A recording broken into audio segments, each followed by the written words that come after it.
Sponsored by Gigabyte. Laptops have evolved dramatically over the past 2 decades. Like, I remember back when we used to have those netbooks that were so small, but also so incredibly slow, and now we have laptops with 8-core processors, OLED displays, RGB backlit keyboards, and more processing power than a high-end desktop computer from just a few years ago. So in this video, we'll take a trip down the memory lane. Gigabyte has decided to partner with us on this whole project where we'll be taking a look at how the laptop industry has evolved since the early 2000s up until today, 20 years later. We split this video into 5 different eras: the 2000-2005 era, the 2005-2010, 2010-2019, and then finally, present, 2020. So get your snacks ready, sit back, relax, as this is going to be quite an interesting video, and enjoy.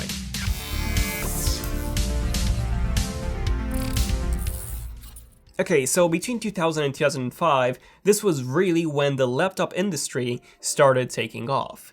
More and more people, especially ones in the business space, who were always on the go, started switching from desktop computers to simply carrying a laptop with them. And during that time, most laptops looked very similar. They had a 4:3 aspect ratio, a low-resolution display, usually 1024 by 768 pixels, which on a 14 to 15-inch display resulted in a PPI of around 85, which was incredibly low, so the text was super pixelated on laptops like these. And that display was also an LCD panel with extremely poor colors and viewing angles. The build quality was also very poor. They were all made out of plastic, they were very thick and very heavy, and the battery life was about 1 hour long, and that was really in the best case scenario, and the performance was just abysmal. With a single core Intel Pentium M processor, about 256 megabytes of RAM, and a 40 gigabyte hard drive, these laptops were mostly used for emailing and taking notes. And of course web browsing, but that was pretty much it. Playing games or running pro apps was really something that you would reserve to a desktop PC instead. Then, 2005-2010 was the era of netbooks. You know, those really tiny and fairly cute laptops that were extremely portable, but unfortunately severely underpowered. Gigabyte's first netbook was the M912. This one had an 8.9-inch display.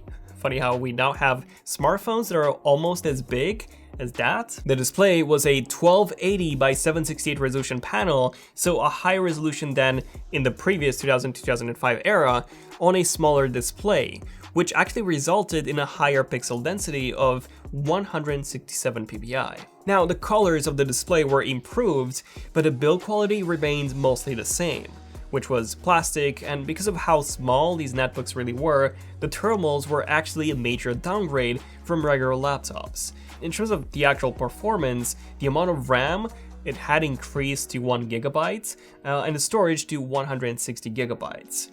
But the CPU was actually a downgrade. You see, that single-core Intel Atom chip was really well known for its sluggishness, which combined with the thermals that I was talking about before, resulted in a pretty unpleasant user experience.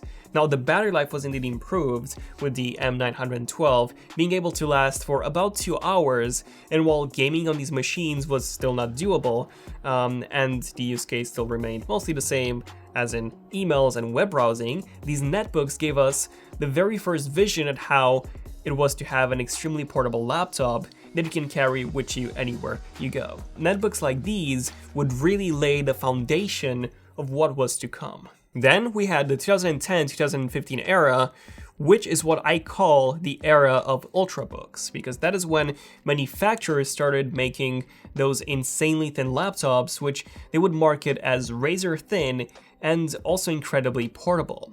Ultrabooks were really the follow-up to the netbooks, but with a larger display, a thinner body, and better specifications. A good example of this was the Gigabyte U2442N laptop, which featured an incredibly thin 18.5mm body and the weight of just 1.59 kilograms. The display resolution was also improved with a 1600 by 900 14-inch panel and a PPI of 131, so a downgrade in terms of the PPI from the netbooks, but a major upgrade over the standard laptops of before. The colors were still very washed out, as these would only be improved in the next period.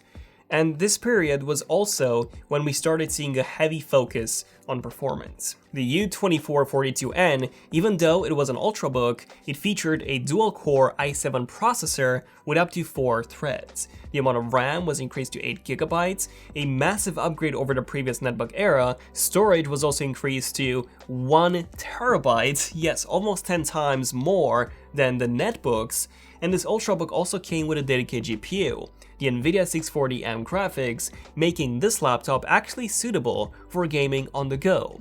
Not only that, but this was also when we started seeing Thunderbolts making its way onto laptops. Thunderbolt allowed for transfer speeds of up to 10 gigabits per second, compared to 5 gigabits per second of USB 3. So overall, the 2010-2005 period was one of my favorites, as we not only started getting thinner and lighter laptops, but those laptops also got a pretty major boost in terms of performance. And then we had the 2015 to 2019 era, which was really when dedicated gaming laptops started being mass-produced. These were even thicker and heavier than regular laptops, but featured some very impressive performance. One of the very first gaming laptops of this period was the GIGABYTE P35X, which featured a 15-inch 2880 by 1620 resolution display, bumping the PPI to 211. This resulted in some razor-sharp text and images with significantly improved color and viewing angles over all the previous generations. And not only that, but this laptop came with a quad-core Intel i7 Broadwell processor, 2.5 terabytes of storage, a beefy dedicated GPU, the NVIDIA GTX 980, with 8 GB of video memory and also 16 GB of RAM. These laptops were capable of playing pretty much any game at full maxed out settings, something that was previously only possible on a desktop PC. And then towards the end of this 2015-2019 period, many laptop manufacturers, including GIGABYTE, have launched their own dedicated gaming line of laptops with a completely different naming scheme than their business-oriented machines.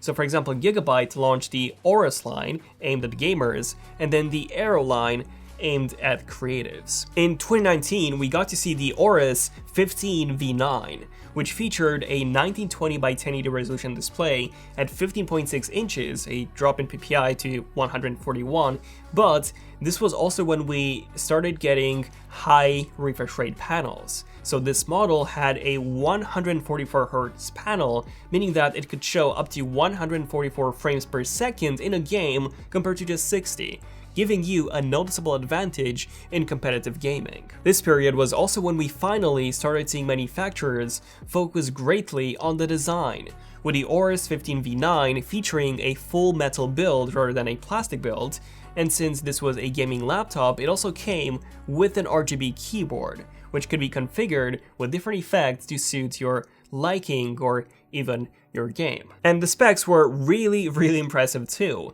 with an 8th generation Intel 6-core i7 processor, 16GB of RAM, a 2TB hard drive, and a 512GB SSD, which gave you both incredible speeds for your operating system and a ton of space for your games, meant that the Aorus 15V9 was no joke. And of course that we also had an even more powerful GPU this time, which was the NVIDIA RTX 2070, which not only meant that you could play any modern game at maxed out settings and at up to 144 frames per second, but you could also take advantage of ray tracing and significantly increase the realism in games. Alongside it, we also had the Aero 15V9, which featured similar specs, but this one was focused more towards the creative industry rather than the gaming industry. Gone was the unique V-shaped design, and gone was the RGB keyboard. Instead, we got a more professional look, so to say, with a color-calibrated IPS display perfect for creating and viewing your content. We also got a Thunderbolt 3 port for up to 40 gigabit per second transfer speeds and connecting to external graphics cards. The hard drive had gone entirely in favor of a single 1TB SSD, while still offering the same 6-core CPU and the same RTX 2070 GPU for all of your creative needs. So that's pretty much it in terms of the 2015-2019 era. Gaming laptops and essentially desktop class performance in a laptop, this is what this period was all about. So what about 2020 then? Well, 2020 was when we got to see more refinements to the gaming and the creative line of laptops over the previous period. Gigabyte's Aero line, for example, got a 4K OLED display, yes, an OLED display over the LCD, so overall this was a massive upgrade over the 1080p LCD panel from the years prior, and this one had a PPI of 282. Then the entire body of this laptop was made smaller to make it even more portable. The CPU was bumped to an 8-core 10th gen i7 processor, while the RAM and the GPU remained the same as last year. The fact that we got that massive display upgrade, the 2 extra CPU cores, and the 512 gigabytes of super fast SSD storage made this an absolutely stunning choice for any creative. And you could bump those specs even more, you could even get an i9 processor, so the upgradability in terms of the configuration when you bought it was definitely there. Now we also got a Thunderbolt 3 port, a UHS 2 SD card reader, as well as Wi-Fi 6 built in. Now on the gaming side, we now had the Aorus 15G, which was an even bigger upgrade over last year. So the chassis was still made out of aluminium, and it was now inspired by racing cars with a ton of perforations for the air to flow. But we also got a mechanical keyboard, making it one of the very few laptops to come with one. And I think the most unique thing about this laptop is that the display's refresh rate was improved from 144 Hz to 240 Hz and even configurable to up to 300 Hz. Not only that, but this display was also pre-calibrated for more accurate colors, something that we only had on the creative line of laptops. The CPU got bumped to an 8-core 10th generation i7 processor with an option to upgrade to an i9 processor too, and we also got full SSD storage now. More importantly, the cooling on this model has been significantly improved, to the point where if you max out the fans on this, the airflow coming out of this laptop will blow you away. Like, literally. So overall, it is pretty impressive how laptops have evolved from this to this in a matter of just 20 years. Now, something I should also point out is that all Gigabyte laptops have been and still are manufactured in Taiwan. They're fully inspected, and Gigabyte runs a number of stress tests on all these laptops, display calibrations, and pretty much everything in order to ensure that your laptop is at the highest possible quality when they ship it to you. But yeah, let me know in the comment section down below, how do you think laptops will look like in 5, 10, 15, or even 20 years from now? Thanks to Gigabyte for sponsoring this unique project, and definitely check out the links below to learn more about Gigabyte's 2020 line of laptops. And of course, they'll also have some 2021 laptops coming out very soon, so definitely stay tuned for that too. But until then, again, thanks to Gigabyte for sponsoring this project, and stay tuned for some more interesting videos coming out in the very near future. So thanks for watching. This has been Zen of Tech. I'm Daniel, and I'll see you guys in the next one. Zen of Tech, signing out. Cheers.